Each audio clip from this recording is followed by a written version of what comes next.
जय हिंद दोस्तों, चलिए शुरू करते हैं आज की खबरों का सिलसिला। बिना देरी किए हम आपको बताते हैं देश की 50 बड़ी खबरें सिर्फ 10 मिनट में। लेकिन उससे पहले आप वीडियो को लाइक करके शेयर जरूर कर दीजिए। पीएम मोदी ने हिमाचल प्रदेश आपदा को लेकर की हाई लेवल की मीटिंग। अमित शाह भी रहे मौजूद। नड्डा कल करेंगे राज्य का दौरा। एक चौकीदार तो दूसरा दुकानदार, दोनों के बीच है सेटिंग। ओवैसी का मोदी और राहुल गांधी पर तंज, और साथ ही ये भी कहा है कि दोनों देश के मुस्लिमों के उत्पीड़न की बात नहीं करते।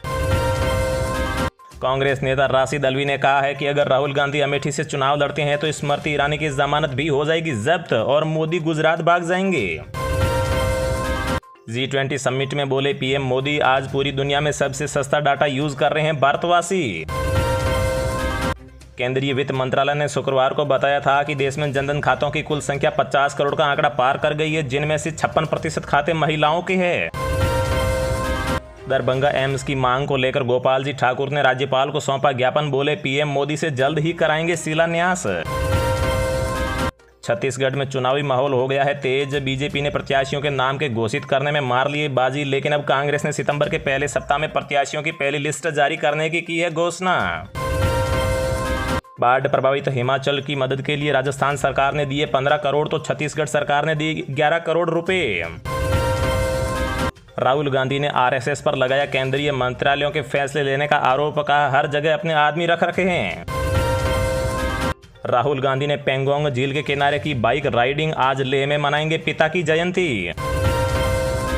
छत्तीसगढ़ इलेक्शन के लिए आपने जारी किया गारंटी कार्ड। केजरीवाल ने कहा मर जाएंगे कट जाएंगे लेकिन गारंटी पूरा करेंगे।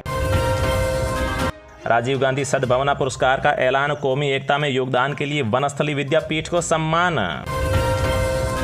नेपाल अगले 10 साल में भारत को देगा 10,000 मेगावाट बिजली। पीएम प्रचंड के ऐलान से चीन को लगा बड़ा झटका। नितिन गडकरी का बड़ा ऐलान। सरकार जल्द ही टोल बूथ को बंद कर सकती है। भविष्य में इसके लिए कोई शुल्क नहीं लिया जाएगा। सरकार की योजना राजमार्गों पर टोल बूथ हटाने और कैमरे लगाने की है। अधीर रंजन चौधरी के निलंबन पर चर्चा के लिए लोकसभा की विशेष अधिकार समिति का 30 अगस्त को बैठक करेगी। पीएम मोदी की आर्थिक सलाहकार परिषद के अध्यक्ष ने नए संविधान वाले बयान के बाद राजनीतिक गलियारों में मची हलचल। पीएम मोदी द्वारा लिखी पोस्ट में कहा गया है कि 9 साल में बदल गया है भारत, तरक्की के नए शिखर पर पहुंच चुका है देश। 2024 में महिलाएं होगी भाजपा के लिए गेम चेंजर। साथ ही मूक मतदाताओं पर मोदी सरकार का बढ़ रहा है फोकस। प्रधानमंत्री नरेंद्र मोदी 15वें ब्रिक्स शिखर सम्मेलन में भाग लेने के लिए 22 से 24 अगस्त तक दक्षिण अफ्रीका के जोहान्सबर्ग का दौरा करेंगे। दिल्ली में बारिश के बाद फिर से कई इलाकों में जल भराव, लोगों की बड़ी मुश्किलें। विधानसभा में सीएम बोले दुनिया में कोई माई का लाल पैदा नहीं हुआ जो अरविंद केजरीवाल को झुका दे। केजरीवाल ने कहा है कि 2024 की आम लड़ाई दिल्ली को पूर्ण राज्य का दर्जा दिलाने पर देगी जोर। मणिपुर में हिंसा के कारण म्यांमार भागने पर मजबूर हुए 212 लोगों को भारतीय सेना सुरक्षित वापस ले आई है। राज्य के मुख्यमंत्री एन बीरेन सिंह ने इसके लिए सेना को शुक्रिया अदा भी किया है। पाकिस्तान के पूर्व प्रधानमंत्री इमरान खान की पत्नी ने आशंका जताई है कि जेल में बंद इमरान खान को दिया जा सकता है जहर। हिमाचल प्रदेश की बारिश का असर पंजाब पर भी दिखने लगा है। पंजाब के 9 जिले बाढ़ की चपेट में हैं, जिस कारण भारत पाकिस्तान सीमा पर भारतीय सेना की एक चेक पोस्ट पूरी तरीके से डूब गई है। राजस्थान चुनाव के मद्देनजर जयपुर में आज कांग्रेस चुनाव समिति की बैठक होगी। इसमें मुख्यमंत्री अशोक गहलोत और उप मुख्यमंत्री सचिन पायलट चुनावी रणनीति का खाका तैयार करेंगे। भारत की सबसे तेज दावी का दूती चंद पर डोप टेस्ट में फेल होने के बाद 4 साल का प्रतिबंध लगा दिया गया है। महाराष्ट्र में गणपति और दिवाली पर गरीबों को 100 रुपए में राशन। एकनाथ शिंदे सरकार का बड़ा ऐलान। पंजाब में सुखबीर सिंह बादल का बड़ा ऐलान। कहा सरकार बनने पर नदी जल बंटवारा समझौता कर देंगे रद्द। गजेंद्र सिंह शेखावत मानहानि मामले में सीएम अशोक गहलोत की याचिका पर दिल्ली कोर्ट में सुनवाई आज। उत्तर प्रदेश में अब दूर होगी डॉक्टरों की कमी। योगी सरकार लेने जा रही है बड़ा फैसला। बिहार सरकार को बड़ी राहत। एससी ने जाति सर्वेक्षण के आंकड़े जारी करने पर रोक लगाने से किया इनकार। अयोध्या में राम मंदिर निर्माण का आज जायजा लेंगे सीएम योगी आदित्यनाथ। वहां महंत श्री रामदास परमदास की समाधि स्थल पर श्रद्धांजलि एवं पुष्पांजलि कार्यक्रम में होंगे शामिल। उद्योगपति रतन टाटा को उनके आवास पर महाराष्ट्र के मुख्यमंत्री एकनाथ शिंदे, उप मुख्यमंत्री अजित पवार और देवेंद्र फडणवीस ने उद्योग रत्न पुरस्कार से किया सम्मानित। सनी देओल और ईशा के बीच मिटी कड़वाहट, पहली बार बहन के घर जाकर सेलिब्रेट करेंगे रक्षाबंधन। प्रशांत महासागर में तूफान हिलेरी का प्रकोप, अमेरिका के दक्षिणी पश्चिम में बाढ़ का खतरा। कनाडा के जंगलों में तेजी से बढ़ रही है आग, आपातकाल की हो चुकी है घोषणा। मोनू मानेसर के खिलाफ नफरत भरे भाषण का कोई सबूत नहीं, हरियाणा पुलिस ने कहा नहीं बनता उनके खिलाफ कोई मामला। उत्तर प्रदेश सरकार उज्ज्वला योजना के 1,75,00,000 लाभार्थियों को 2 निःशुल्क LPG सिलेंडर देने की जगह उनके बैंक खाते में पैसे डालने पर कर रही है विचार। एक सिलेंडर के लिए 914 रुपये का होगा भुगतान। चलिए अब जानते हैं जो आम आदमी के काम की और फायदे की खबरें हैं उनको विस्तार से। जी हां दोस्तों, बैंकों में पड़े 35,000 करोड़ रुपए, कोई नहीं है दावेदार, अब इस पोर्टल से करें पता, कहीं आपके तो पैसे नहीं हैं। जी हां दोस्तों, भारतीय रिजर्व बैंक द्वारा लॉन्च किए गए UDGM पोर्टल के लिए घोषणा केंद्रीय बैंक के बीते 6 अप्रैल 2023 को कर दी गई थी। अलग अलग सरकारी बैंकों में हजारों करोड़ रुपए की अनक्लेम्ड रकम के कानूनी दावेदार का पता लगाने में यह पोर्टल मददगार साबित होगा। बैंकों में जमा लावारिस राशि का पता लगाना अब आसान हो गया है। इससे उन लोगों को बड़ी राहत मिलेगी जिनके दादा परदादा या फिर अन्य परिजन पैसे जमा करके भूल गए या फिर क्लेम नहीं कर पाए।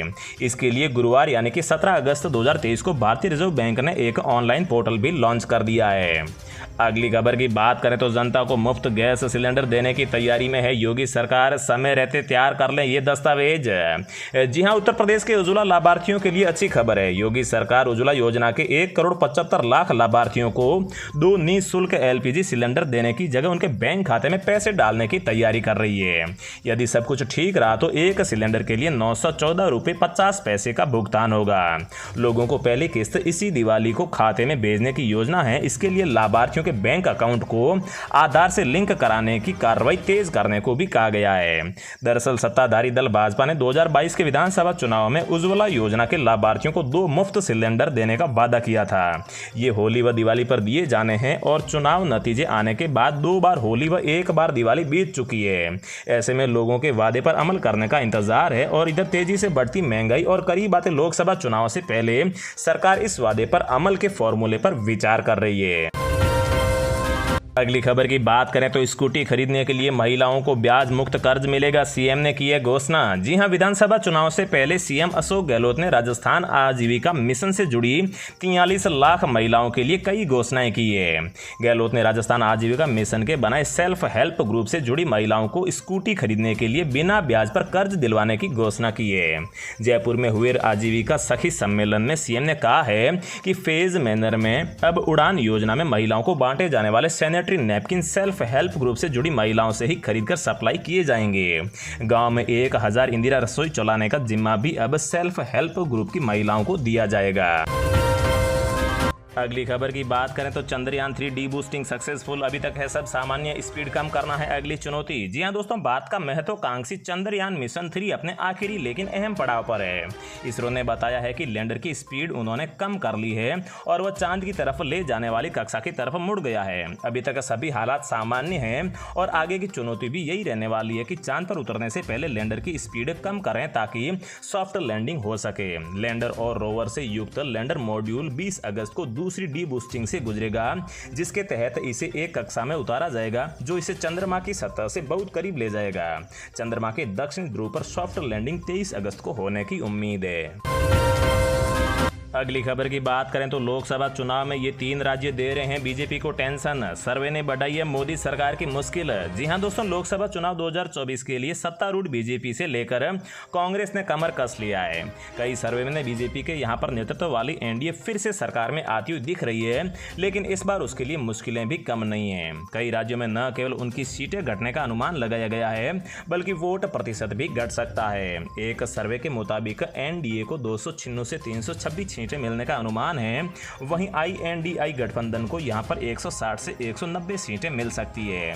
इसके अलावा अन्य दलों को भी सीटें मिलेगी। वैसे तो बीजेपी सर्वे के अनुसार आराम से बहुमत के करीब पहुंचती हुई दिख रही है, लेकिन तमिलनाडु, पंजाब और केरल में पार्टी को नुकसान होता दिख रहा है। इन राज्यों में विपक्षी गठबंधन की सरकार है। तो दोस्तों, रोजाना ऐसी खबरें पाते रहने के लिए चैनल को सब्सक्राइब करके बेल आइकन को जरूर प्रेस कर दीजिए। जय हिंद, वंदे मातरम।